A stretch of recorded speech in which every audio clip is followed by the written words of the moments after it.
मेरा भारत चैनल की तरफ से के शर्मा का नमस्कार। आज का जो विषय है वो है बच्चों की पेपर की तैयारी कैसे हो, क्योंकि एग्ज़ाम के दिन हैं। कुछ श्रोताओं ने मुझे इस विषय में कहा कि पेपर आरंभ होने वाले हैं और कुछ बच्चों की तैयारी से संबंधित बोला जाए। जैसा कि मुझे पता चला है कि सीबीएसई बोर्ड ने पेपर की 2 कैटेगरी बनाई है। नवंबर में ऑब्जेक्टिव टाइप क्वेश्चन और मार्च के अंदर फुल समराइज, यानी जिस तरह पहले पेपर होते थे पूरी डिटेल में सब्जेक्ट वाइज पेपर होंगे। बहुत से बच्चों के लिए ये शायद पहली बार होगा। हो सकता है कि बहुत से बच्चे ये भी सोच रहे हो कि बहुत आसान है और वो तैयारी करने में ज़्यादा गंभीरता ना दिखाएं, लेकिन आप ये गलती ना करें, क्योंकि जब पूरा क्वेश्चन तैयार करना होता है जैसे पहले होते थे पेपर, तो हम पूरे के पूरे को रट्टा लगा करके या पूरे के पूरे प्रश्न को उसका उत्तर याद करके वहाँ लिख आते थे।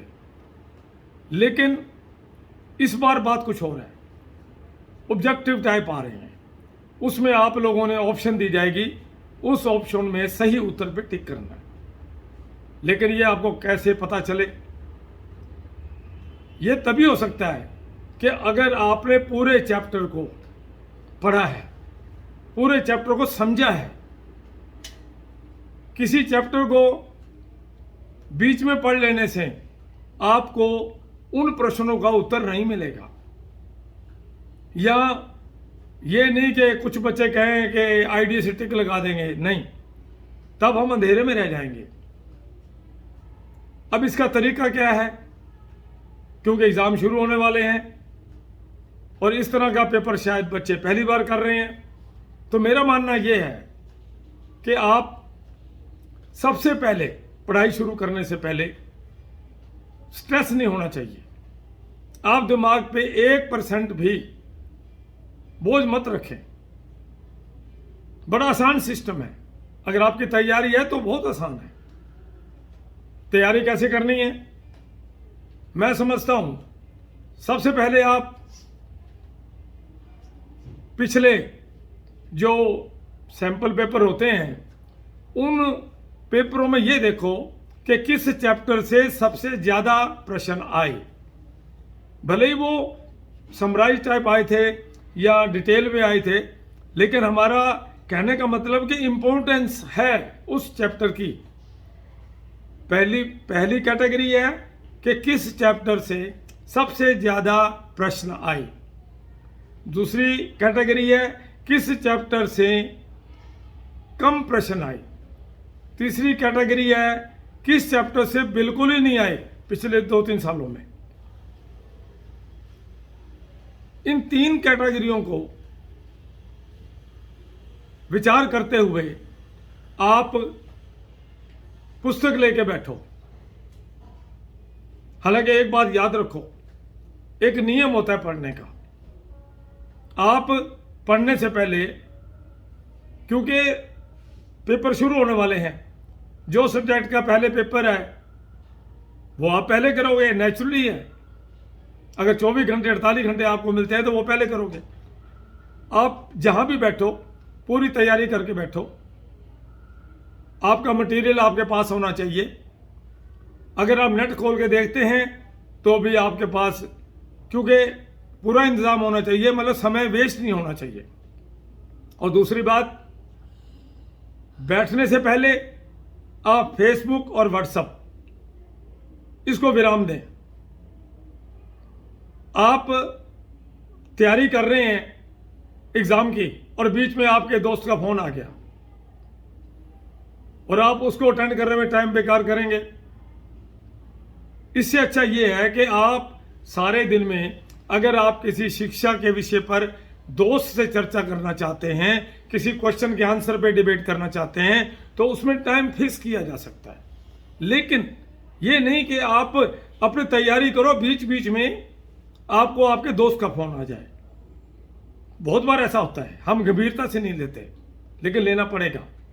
आपने पुस्तक उठा ली और साथ में आप अपनी नोटबुक रखो। जैसे मैंने कहा कि उस चैप्टर को पहले उठाओ जिस चैप्टर से आज तक सबसे ज्यादा प्रश्न आए हैं। उस चैप्टर को लेकर के आप एक चैप्टर के, देखो मेन पॉइंट होते हैं एक चैप्टर के 20, 30 या 40, 50 से लेकर के 70, 80 ज़्यादा है तो 100 तक भी आप मेन पॉइंट नोट करो, लिखो।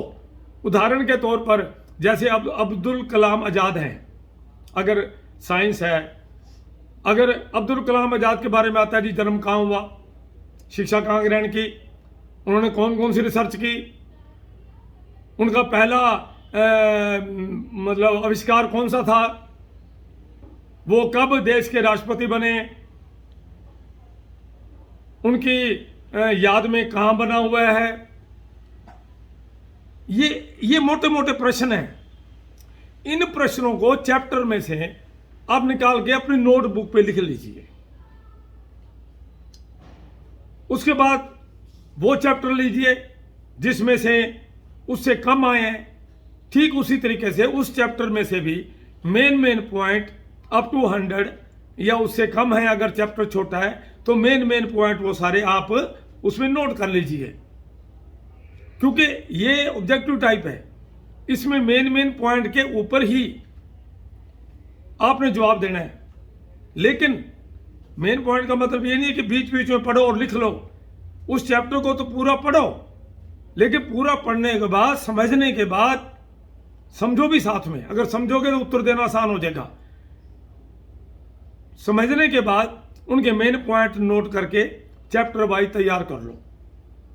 फिर तीसरे नंबर पे जिसमें से बिल्कुल नहीं आए उसको एकदम छोड़ो मत। कभी कभी ऐसा भी होता है कि ऐसे चैप्टर में से भी आ जाते हैं कि जिसका हम सोच भी नहीं सकते। उसमें से कुछ कम अगर आपको इंपॉर्टेंस लगते हो तो वो नोट कर लो। अब कहने का मतलब ये है, इस तरीके से आप अपनी तैयारी के लिए तैयार होकर बैठें और जब आप ये लिख लो तो उनको आप बार बार पढ़ो। इवन के जो सीबीएसई ने नेट के ऊपर सैंपल पेपर दिए हैं उनको जरूर देखो भी। उनका सीबीएसई ने बताया होगा कि किस तरीके से पेपर आएगा या आपने कैसे करना है, उस चीज को वो स्टडी जरूर करो आप। और कम से कम 2 तरह के सैंपल पेपर अगर आपके पास हो तो और ज्यादा अच्छा है। लेकिन इस दौरान आप पेपर से अगर मतलब आप 48 घंटे कुछ घंटे रह गए हैं तो नए विषय को ज्यादा मत छेड़ो। आपने जो जरूरी है वो करो और वो सारे नोट्स तैयार करके, अगर मान लो, क्योंकि अगर कहते हैं कि 1 मिनट में 2 पेज या 2 मिनट में 1 पेज पढ़ा जाता है, इस तरीके से अगर आप 8 घंटे 10 घंटे के अंदर पूरी किताब खत्म कर सकते हो। लेकिन अगर आपके पास नोट में तैयार होगा तो आप याद रखो, पेपर करने से पहले आप नए विषय को नहीं छेड़ोगे, उस समय कुछ नहीं कर सकते आप। जो आपके नोट तैयार होंगे उस नोटों को आप फटाफट पढ़ सकते हो। लेकिन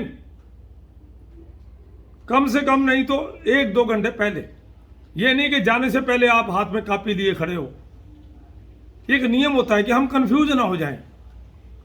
तो ऑब्जेक्टिव टाइप क्वेश्चन के अंदर जो हमारी तैयारी है वो इस तरह होनी चाहिए कि हमें उस लेसन के बारे में ये जानकारी होनी चाहिए कि इस लेसन के अंदर मटेरियल क्या है, इसके कौन कौन से हिंट हैं। जैसे मैंने अब्दुल कलाम जी के बारे में अभी आपको बताया, इसी तरह के सभी चैप्टरों से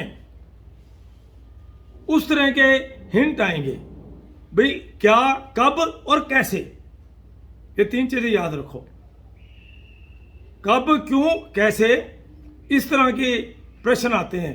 ये कब हुआ था, कैसे हुआ था, कब किया था, कैसे जन्म, ये सारी चीज़ें आती हैं। अगर स्पोर्ट्स में हो तो खिलाड़ियों से संबंधित आपको प्रश्न आ सकते हैं कि वर्ल्ड कप कब जीता था, या उसने कितने स्कोर बनाए थे, अगर स्पोर्ट्स में हो तो। अगर आर्ट्स में हो तो आर्ट्स की दुनिया के प्रश्न होंगे, अगर साइंस में हो तो साइंस से संबंधित प्रश्न होंगे। लेकिन सब्जेक्ट कोई भी हो, लेकिन उस सब्जेक्ट के अंदर आपको मेन पॉइंटों की नोट बना करके तैयारी करनी पड़ेगी, और स्ट्रेस बिल्कुल नहीं होना चाहिए।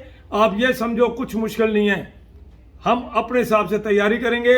और याद रखिए, व्हाट्सएप और फेसबुक इसको एक तरफ रखिए। अगर आप बोर होते हैं, मैं ये नहीं कहता कि कब पढ़िए, कारण ये है कि हमारी आदत अगर रात को पढ़ने की है तो हमें रात को समझ आएगी, अगर दिन में है तो दिन को आएगी। अगर आप बोर हो रहे हैं, स्ट्रेस सा लगता है, थकान मिटाने के लिए बीच में आप संगीत भी सुन सकते हैं। जहाँ तक मेरा संबंध है, मैंने सारी एजुकेशन संगीत के साथ ली है, पढ़ते रहते थे रात भर। तो इसी तरीके से अगर आपको शौक है तो आप अपने मन को, अपने दिमाग को, थकान को दूर करने के लिए कहीं ना कहीं संगीत का भी सहारा ले सकते हैं। जैसे 2 घंटे पढ़ लिया, उसके बाद कोई रेस्ट कर लिया। लेकिन कुल मिला के तैयारी का जो मैंने तरीका बताया है, एक तो स्ट्रेस नहीं होना चाहिए, एक फेसबुक और व्हाट्सएप इसको दूर रखना है, दूसरा पढ़ने से पहले आप सभी आर्टिकल पूरी तैयारी करके रखें, और अपनी थकान मिटाने के लिए आप चाहे संगीत सुने, चाहे घर में आप कोई बात करें। हाँ, इस दौरान तैयारी के सिवाय और किसी बात पर अपने दोस्तों से चर्चा ना करें, क्योंकि समय की इंपॉर्टेंस बहुत ज़्यादा है। इसलिए इस ऑब्जेक्टिव टाइप को ज़्यादा हुआ भी ना समझे। लेकिन इन पेपरों का एक ही मतलब है, आपको उस चैप्टर के बारे में पूरी जानकारी होनी चाहिए, तभी आप जवाब दे सकोगे। अगर आपको जानकारी नहीं है तो आप कंफ्यूज हो जाओगे कि भाई मैं कहाँ टिक मारूं। अब ये मत सोच के जाओ कि चलो टिक तो मार ही देंगे ना, वो रिस्क है। कुल मिला के मेरा मानना यह है कि घबराने की बात नहीं है। इस तरीके से अपनी स्टडी करो, तैयारी करो, और आप जरूर सफल होंगे। और जब भी वहाँ जाओ, सबसे पहले वो प्रश्न करो, उत्तर लिखो जो आपको आते हैं, जो टिपिकल है उनको बाद में करो, याद रखो। और नर्वस नहीं होना जिंदगी में कभी भी, फ्रेश होके जाना है और फ्रेश ही पेपर करके आना है, ये हमारे हाथ में है। बस मेरी बहुत बहुत शुभकामनाएं, आप कामयाब हो और फ्रेश होके अपनी तैयारी करें।